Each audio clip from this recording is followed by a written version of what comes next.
दोस्तों एक हफ्ते पहले हमने एक वीडियो बनाई थी जहां हमने बताया था कि कैसे विपक्ष के बहुत सारे नेता राम मंदिर की प्राण प्रतिष्ठा कार्यक्रम का बहिष्कार कर रहे हैं। बहिष्कार के पीछे इन लोगों का डर है कि अगर 22 तारीख को 22 जनवरी को ये लोग अयोध्या गए तो बीजेपी को इसका फायदा न मिल जाए। बात यही रुक जाती तब भी समझ सकते थे, मगर इनमें से कुछ लोग अब सीधे सीधे भगवान राम का ही अपमान करने लगे। कोई नेता भगवान राम को मांसाहारी बता रहा है, कोई प्राण प्रतिष्ठा के कार्यक्रम को ड्रामा बता रहा है, कोई रोजी रोटी से इसकी तुलना करके मंदिर बनाने को ही फालतू बता रहा है। और ओवैसी जैसे लोग तो सीधे सीधे राम मंदिर की प्राण प्रतिष्ठा को लेकर मुसलमानों को भड़काने में लग गए। मुझे शक है कि 22 जनवरी आते आते ये लोग फ्रस्ट्रेशन में अपनी हाथ की नसें न काट लें, अपनी नस भी काट लें तो भी ठीक है, मगर शक ये है कि ये लोग उछल उछल कर राह चलते लोगों को ही काटना न शुरू कर दें। इसलिए अपने दोस्तों यारों रिश्तेदारों से इसे जरूर शेयर करेगा। स्वागत है आपका। इसमें कोई शक नहीं है दोस्तों कि नेताओं को सिर्फ और सिर्फ अपने फायदे से लेना देना होता है। मोरालिटी, सच्चाई, इमोशन जैसे शब्दों से इनका उतना ही लेना देना होता है जितना इस ठंड में उत्तर भारतीयों का नहाने से। मगर फिर भी हर पेशे में एक लकीर होती है जिसे लालची से लालची आदमी भी पार नहीं करता। मगर अफसोस है कि राम मंदिर के मामले में हमारे नेताओं ने उस लकीर को भी पार कर दिया। इतना गिर गए हैं कि पाताल को भी पार कर गए। अयोध्या में भव्य राम मंदिर के उद्घाटन से पहले ये लोग डिप्रेशन में चले गए हैं। राम मंदिर को लेकर लोगों के जोश को देखकर ये लोग इतने परेशान हो गए हैं कि अब इन्होंने बीजेपी को नहीं, सीधे सीधे प्रभु श्री राम को ही भला बुरा कहना शुरू कर डाला। खाते क्या थे राजा राम, और राम क्षत्रिय था तो क्षत्रिय का खाना ही मांसाहारी होता है। कोई बता देवे कि राम मेथी की भाजी खाता था। सुना आपने? ये शख्स भगवान राम को मांसाहारी बता रहे हैं, साथ ही उनके लिए तू तड़ाक जैसी भाषा का भी इस्तेमाल कर रहे हैं। खाता था क्या होता है? एक तो भगवान राम जी के बारे में उल्टी सीधी खबर फैला रहे हो, ऊपर से उनके बारे में बात करते हुए भी बदतमीजी कर रहे हो। ये खाता था क्या होता है? अपनी दुकान में काम करने वाले किसी छोटू से बात कर रहे हो क्या? कुछ तमीज, शर्म, हया, लाज, संस्कार जैसे शब्दों से कभी कोई पाला पड़ा है या नहीं? माना कि महाअघाड़ी सरकार में तुम मंत्री थे और सरकार जाने के साथ ही तमीज भी तुम्हारा साथ छोड़कर जा चुकी है, मगर फिर भी कुछ तो थोड़ी सी शर्म कर लो अपने सियासी फायदे के लिए। जिस भगवान राम जी को तुम भला बुरा कह रहे हो, मर के भी तो उन्हीं के पास जाना है। नहीं, कंदमूल और फल मिलते थे वही खाते थे, शाकाहारी थे। और हमारे शास्त्रों में उसका वर्णन है और शास्त्र ही प्रमाण है। और ऐसा नहीं है कि किसी एक से गलती हो गई, किसी एक से गलत बयानबाजी हो गई तो बाकी लोग उससे सबक ले लेना, बिल्कुल नहीं। यहां तो बेवकूफियों की रिले रेस चल रही है। एक आदमी उठपटांग बयान देकर हटता है और जाते जाते वो बैटन दूसरे को भी थमा जाता है। देखो, बीमार पड़ोगे अस्पताल जाओगे कि मंदिर जाओगे? पैरवा कट जाएगा तो मंदिर पंडित जी को दिखाई में जाएगा कि अस्पताल में डॉक्टर जी को दिखाओगे? बताओ आपको क्या चाहिए भाई? भूख लगेगा तो मंदिर जाइएगा, वहां तो दाने देना पड़ता। तो ये हैं लालू के लाल। कह रहे हैं कि पांव कट जाएगा तो मंदिर जाओगे या अस्पताल जाओगे, भूख लगेगी तो मंदिर जाओगे या कहीं और। आप टोन देख रहे हो इनकी? एक तरह से मंदिर की जरूरत पर ही सवाल खड़े कर रहे हैं। कह रहे हैं कि देश को मंदिर की नहीं अस्पताल की जरूरत है। कोई सेंस है इस बात की? तेजस्वी बाबू, एक सीधा सिंपल सा क्वेश्चन है। आप कह रहे हो पैर कटेगा तो मंदिर नहीं हॉस्पिटल जाओगे, भूख लगेगी तो रोटी खाने मंदिर तो नहीं जाओगे, ठीक है। लेकिन बाबू मोशाई ये कहां भूल गए आप कि जब पैर कटेगा ना तो सबसे पहले भगवान ही याद आते हैं। ईश्वर न करे आपका कोई सगा अस्पताल में भर्ती हो, डॉक्टर अंदर इलाज कर रहे होंगे तो बाहर आप उसी ईश्वर से उन्हीं की सलामती की दुआ मांग रहे होंगे। भूख लगेगी तो रोटी जरूर खाएंगे, लेकिन रोटी के लिए पैसे नहीं होंगे ना, तो उसी ईश्वर को याद करेंगे। तो जिस ईश्वर को आपने अस्पताल में भी याद करना है, भूखे होने पर जिसकी याद आएगी, खुशी में भी जिनको आप धन्यवाद दोगे, क्या वो ईश्वर, वो श्री राम जी इतना भी डिजर्व नहीं करते कि हम उनके भक्त उनके जन्म स्थान पर उनका एक मंदिर बनवा पाए? हेलो, भगवान राम चाहते हैं तो अपना नहीं बनवा लेंगे, हर जगह महल नहीं बनवा लेंगे। आपने अपने भाषण में कहा कि भगवान राम ने कभी अपना मंदिर थोड़े ना मांगा था, श्री राम चाहते तो अपने लिए महल बनवा लेते। बिल्कुल सही बात, बढ़िया। मगर मेरे भाई, मैं आपसे पूछना चाहूंगा, ईश्वर हो या माँ बाप हो, क्या कभी वो कहते हैं कि हमें कुछ चाहिए? ये तो उनकी संतान होने के नाते, उनके प्रति कृतज्ञ होने के नाते हमारा खुद का फर्ज होता है कि हम उनके लिए कुछ करें। हमारी नौकरी लगने पर क्या माँ बाप कभी हमें कहते हैं कि अब हमें भी कुछ दिलवाओ? कभी नहीं कहते। मगर हमारे लाखों दर्शकों से मैं सीधा पूछना चाहूंगा कि जिस माँ बाप ने सारी जिंदगी अपना पेट काट काट कर आपको पढ़ाया हो और जिस दिन आपके हाथ में आपकी पहली सैलरी, आपकी तनख्वाह, आपकी कमाई आती है, तो आप क्या सोचते हो? क्या आप ये सोचते हो कि इससे मैं अपना नया मोबाइल ले लूं, दोस्तों के साथ पार्टी करके पैसे उड़ा दूं, नए कपड़े ले आऊं? बिल्कुल नहीं। दुनिया का हर इंसान ऐसे मौके पर यही सोचता है कि आज मैं इस लायक हुआ हूं तो इन पैसों से सबसे पहले अपने माँ बाप को कुछ दिलाऊं, उनके लिए घर पर कुछ लेकर जाऊं। अग्री करते हैं तो प्लीज कमेंट सेक्शन में कमेंट जरूर करिएगा। तेजस्वी बाबू, यही छोटी सी बात है जो आप समझ नहीं पा रहे हो। ये देश 1000 साल तक गुलाम रहा है। जब देश आजाद हुआ तब भी जो लोग थे वो गुलामों की ही सोच रखते थे। आज ये देश अगर फिर से अपनी आत्मा को जान पा रहा है, फिर से अपनी संस्कृति को पहचान पा रहा है, तो क्या ये हमारा, दुनिया के करोड़ों राम भक्तों का ये फर्ज नहीं है कि हम उन प्रभु राम के घर अयोध्या में तो उनका कम से कम एक भव्य मंदिर बनवाकर उनके प्रति अपनी कृतज्ञता जाहिर कर पाएं? बताइए।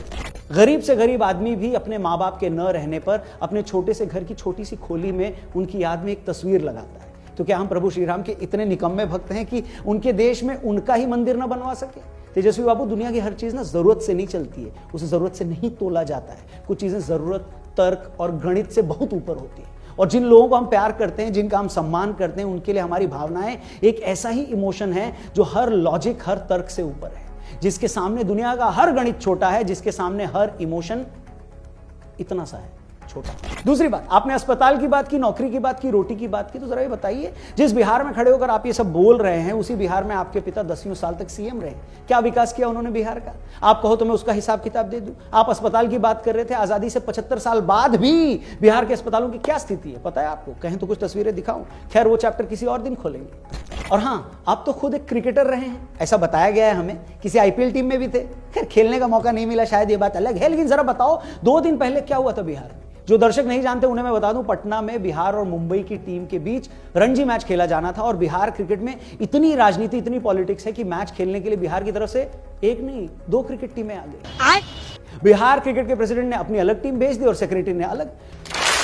विश्व क्रिकेट के 300 सालों के इतिहास में शायद ही ऐसा कोई मामला कभी सामने आया हो। आप तो राज्य के डिप्टी सीएम है, क्रिकेटर भी रहे हैं, उसमें भी दिलचस्पी है आपके क्रिकेट में। क्या आपको नहीं पता था कि बिहार क्रिकेट में कैसी पॉलिटिक्स चल रही है? जानकारी के लिए बता दूं, पूरी दुनिया हंस रही है इस खबर पर। और तो छोड़िए, बिहार के जिस स्टेडियम में ये मैच है उसकी हालत किसी तबेले जैसी थी। ये तस्वीरें देखिए, देखकर लग रहा है ये स्टेडियम नहीं है, कौनो भुतहा महल है। आपने क्या है ना, मंदिर के अलावा बाकी जरूरी चीजों की बात की ना, तो सोचा जरा आपसे इसका थोड़ा हाल ले लूं। पता है कुछ इसके बारे में बाबू?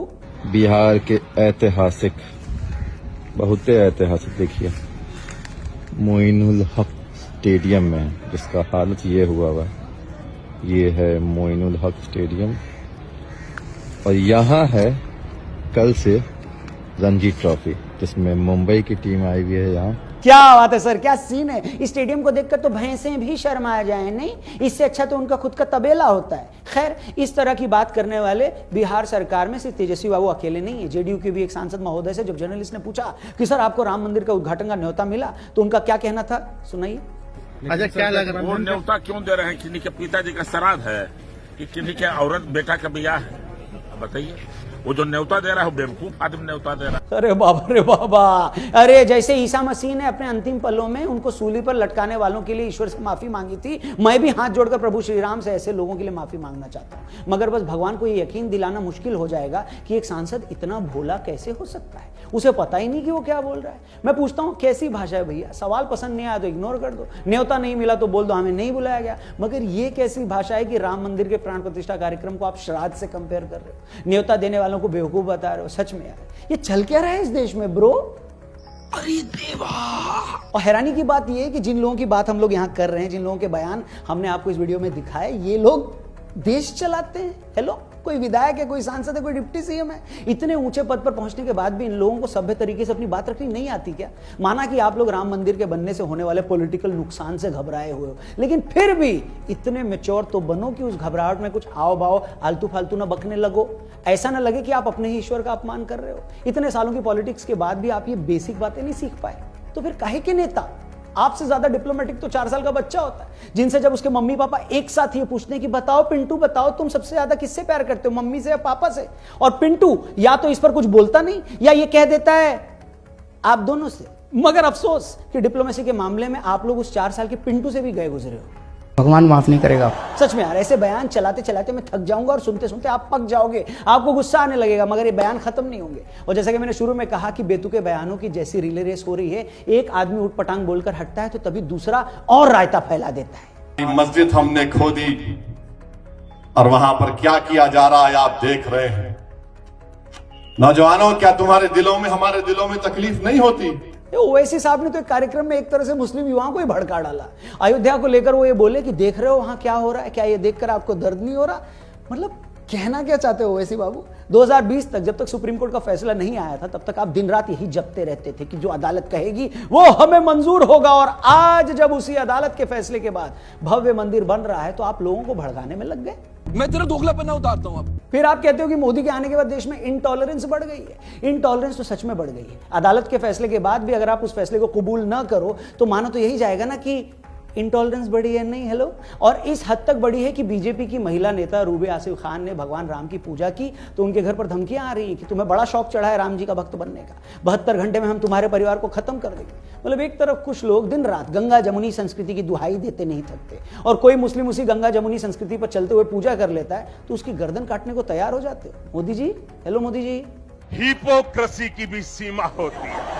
मगर क्या करें, यही सब दोगलापन चल रहा है और देश इस दोगलेपन को देख भी रहा है। इस देश के करोड़ों हिंदू इस बात को अच्छे से देख रहे हैं कि आज जब भव्य राम मंदिर बनकर तैयार खड़ा है तो कौन कौन क्या क्या बोल रहा है। लोग अच्छे से नोट भी कर रहे हैं कि कौन मंदिर बनने से खुश है और कौन कौन है जो मंदिर निर्माण से तिल मिला गए हैं बुरी तरह। मगर जैसा मैंने पहले भी वीडियो में कहा है, फिर से कह रहा हूं, खासकर हमारे उन नेताओं से जो मंदिर बनने से हार का डर देख रहे हैं, मैं उन्हीं को यह सलाह दूंगा कि भाई कुछ दिनों के लिए अंडरग्राउंड हो जाओ। जैसे इंस्टा पर अचानक से अपने एक्स की शादी की फोटो देखकर आप ऐप बंद कर देते हो या उस पोस्ट को स्किप कर देते हो क्योंकि वो तस्वीरें आप देख नहीं सकते, बर्दाश्त नहीं कर सकते। उसी तरह अगले 3 हफ्ते अब जो भी कुछ होगा उस दर्द से बचने का यही एक बढ़िया तरीका है। इसलिए अपने अपने बंकरों में जाकर छिप जाओ, मोबाइल ऑफ कर दो, छुट्टियां बिताने के लिए 3 महीने सीरिया या रवांडा चले जाओ। मैं तो बोलता हूं भैंस वाला इंजेक्शन लगाकर खुद को 4 महीने के लिए बेहोश कर डालो। कुछ भी करो मगर जगे मत रहो, क्योंकि तुम जगोगे तो कुछ ना कुछ बकोगे, फिर हमारा खून खौलेगा। और इस पवित्र मौके पर, खुशी के इस माहौल में हम अपना खून खौलाना नहीं चाहते। इसलिए भाऊ, पहली फुर्सत में निकल, कोई जरूरत नहीं हिंदुस्तान